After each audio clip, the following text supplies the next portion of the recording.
Dr. Martin here. So when it comes to being a licensed mental health professional, everyone out there, you do have a responsibility to be educated about what's going on in the world. You do. There are some people who have jobs and professions where they can state, I'm not going to be aware of what's going on in the world. I am not going to take that information in. I am going to protect myself from that. Therapy's not that. Therapy's not that. Because your patient is going to come in and have to deal with how they're responding to what's going on in the world, how that impacts their mental health and well-being. And your job is to help them with that. Their job is not to educate you.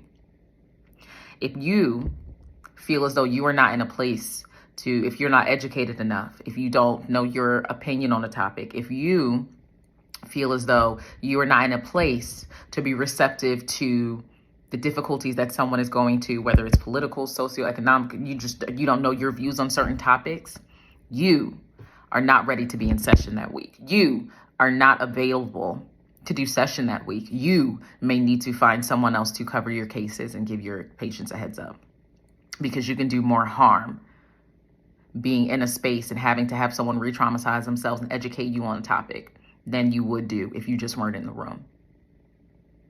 So that's not the job we have.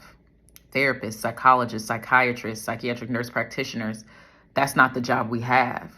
We don't get to retain the privilege of lack of knowledge. And at the end of the day, lack of knowledge is a privilege. We don't get to have that because we've decided to contribute to the well-being of an entire society. And in doing that, we have to be aware of not only what's going on in their mind, but what's contributing social, cultural, manner, political, economic, what's happening in the globe when it comes to their mind and food and access. We have to be aware of that as it contributes to their mental health.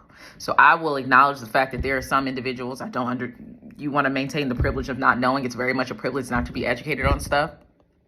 But any licensed mental health professional, that's not us. We don't get to do that. We don't get to do that. So if you don't feel as though you know your perspective on something, if you don't feel as though you understand a topic, that's okay from a personal level. But you have to decide where that comes in when you're working with a patient.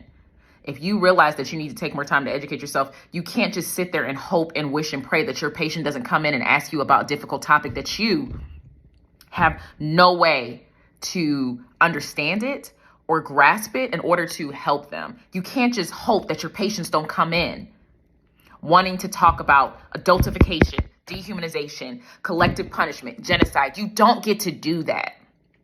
You do get to state, I am unable to take patients this week. These are individuals who are able to take them. I understand that this is inconvenient. I understand that this can be difficult. I understand that this can be incredibly triggering. I understand that. But I have to be honest with myself and be aware of the fact that I am not in a place to help anyone. You can do that. You can do that. But you can't just sit there and hope they don't bring something up and pray that you don't do any damage because you don't know enough. It's our job to be educated.